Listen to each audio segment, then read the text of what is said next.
भगत सिंह, सुखदेव, राजगुरु, चंद्रशेखर आजाद, सुभाष चंद्र बोस और भी न जाने कितने महान लोग थे जिन्होंने इस देश की आजादी के लिए अपना खून बहाया था। और उसी आजादी को बरकरार रखने के लिए आज भी इस देश के शेर दिल जवान दुश्मनों का शिकार करने से पीछे नहीं हटते। फिर चाहे दुश्मनों की गोलियां शरीर के आर पार क्यों न हो जाएं, लेकिन आखिरी सांस तक लड़ते रहते हैं। दोस्तों, आज के इस वीडियो में मैं आपको भारत के 4 शेर दिल जवानों की कहानी सुनाने वाला हूं, जो आपके रोंगटे खड़े कर देंगी और आपका सीना गर्व से तन जाएगा। So let's start the video. सबसे पहली कहानी है राइफलमैन जसवंत सिंह रावत की, जो अपनी आखिरी सांस तक लड़ता रहा। बात है 1962 की, जब भारत चीन युद्ध के दौरान 4 गढ़वाल राइफल्स के सैनिक नूरानांग की भीषण लड़ाई में लगे हुए थे। तभी जसवंत सिंह और उनके दल के बाकी लोगों को वापस आने का ऑर्डर मिला, क्योंकि उस वक्त उनके पास लोगों की और हथियारों की कमी थी। लेकिन जसवंत सिंह रावत ने कमांडिंग ऑफिसर्स के आदेश को ठुकरा दिया। उन्होंने उस युद्ध के मैदान को छोड़ने से इनकार कर दिया और चीनी सेना के खिलाफ जंग में डटे रहे। जसवंत सिंह रावत ने अपनी आंखों के सामने अपने साथियों को जमीन पर गिरते देखा, लेकिन उसने हार नहीं मानी और आखिरी सांस तक लड़ने का फैसला किया। उसने चीनी सैनिकों को बेवकूफ बनाकर 3 दिनों तक अकेले ही उनका सामना किया और लगभग 300 दुश्मनों को मौत के घाट उतार दिया। चीनी सैनिक कांपने लगे थे, लेकिन जब उन्हें पता लगा कि ये सिर्फ अकेला है और बेवकूफ बनाकर हमारे सैनिकों को मार रहा है, तो चीनी सैनिकों ने उसे घेर लिया। लेकिन दुश्मनों के हाथों मरने से पहले ही उसने खुद को गोली मार ली। उसके बाद चीनी सैनिक गुस्से में उसका सिर काट कर ले गए, लेकिन उसे लौटाना पड़ा, क्योंकि वो भारत के शेर दिल जवान का सिर था। जसवंत सिंह रावत को इस बहादुरी के लिए महावीर चक्र से सम्मानित किया गया। दूसरी कहानी है मेजर संदीप उन्नीकृष्णन की। बात है 26 नवंबर 2008 की, जब मुंबई के ताज होटल पर आतंकवादियों ने हमला किया था। उस वक्त सब लोग डरे हुए थे।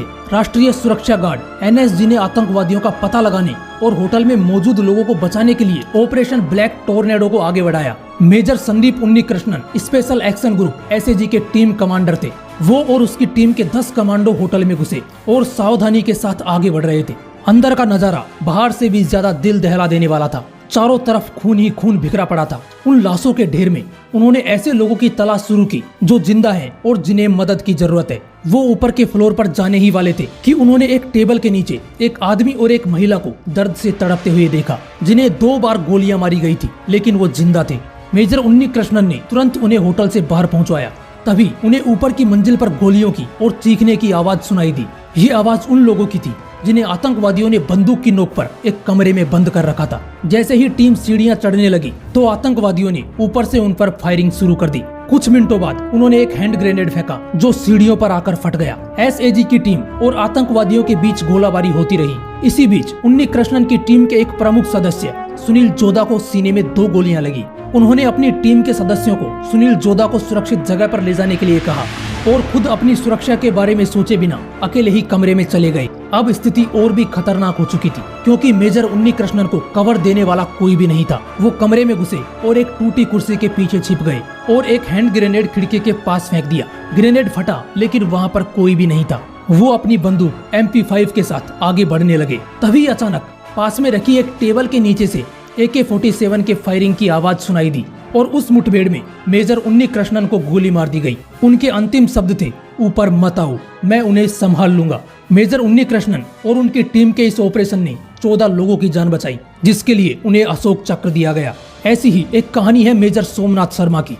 22 अक्टूबर 1947 को जब पाकिस्तान ने जम्मू कश्मीर पर अटैक किया, उस समय सोमनाथ शर्मा 34 कुमाऊं रेजिमेंट में मेजर थे। अगली सुबह उन्हें अपने सैनिकों के साथ श्रीनगर में रिपोर्ट करने का आदेश मिला, लेकिन आदेश मिलने से पहले ही मेजर सोमनाथ शर्मा का हाथ हॉकी खेलते समय टूट गया था। इसलिए उन्हें आराम करने की सलाह दी गई, लेकिन उन्होंने अपनी कंपनी के साथ रहने का फैसला किया। 2 दिन बाद उन्हें सूचना दी गई कि दुश्मन सैनिकों ने बडगाम नाम के एक छोटे से शहर पर कब्जा कर लिया है, जो श्रीनगर हवाई अड्डे से कुछ ही मील दूर था। मेजर सोमनाथ और उनके सैनिक 3 नवंबर को उस जगह पर पहुंच गए, लेकिन वहां पर उन्हें दुश्मनों की कोई हरकत नहीं दिखाई दी।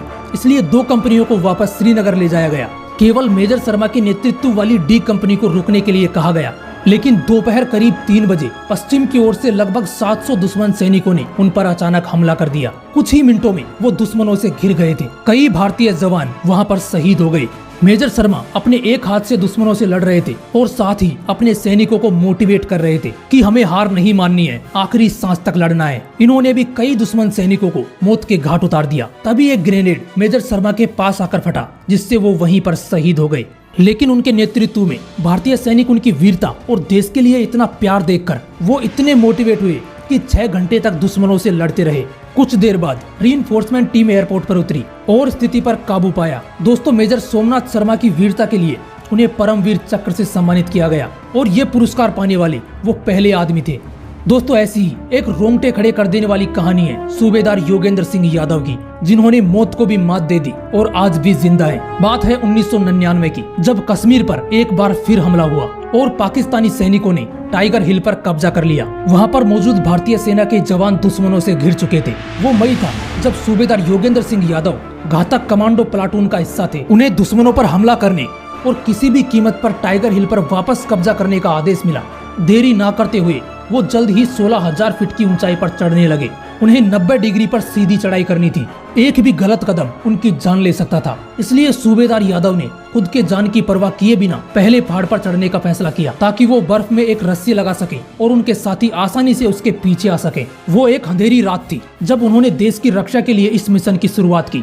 वो उस सीधी पहाड़ी पर रस्सियों के सहारे 2 दिनों तक लगातार चढ़ते रहे। तीसरे दिन रात को वो पहाड़ी पर पहुंचने ही वाले थे कि दुश्मनों ने उन पर अचानक हमला कर दिया। कुछ ही सेकंड के भीतर एक रॉकेट ग्रेनेड एक विस्फोट के साथ जमीन पर गिरा। ऊपर से लगातार गोलीबारी हो रही थी। प्लाटून के आधे लोगों को गोली मार दी गई और बाकी लोग भी घायल होकर सिर के बल जमीन पर गिर पड़े। सूबेदार यादव ने पीछे मुड़कर देखा तो महसूस किया कि आधी पलटन खत्म हो चुकी थी। उन्हें खुद को भी 3 गोलियां लग चुकी थी, लेकिन वो गोलियां शेर का हौसला तोड़ने में नाकाम रही। घायल शेर ने अपने बचे हुए साथियों के साथ पहाड़ी पर चढ़ना जारी रखा और पहाड़ी पर पहुंचकर उसने दुश्मनों के एक बंकर को हैंड ग्रेनेड फेंककर उड़ा दिया और मशीन गन से फायरिंग कर रहे एक दुश्मन के भी चिथड़े उड़ा दिए। सूबेदार यादव बुरी तरह घायल हो चुका था, लेकिन वो अपने साथियों के साथ डटा रहा और 6 घंटे की लड़ाई के बाद उन्होंने गोलीबारी बंद कर दी। सूबेदार यादव ने जब नजरें घुमाई तो ऐसा लगा जैसे सब मर चुके हैं।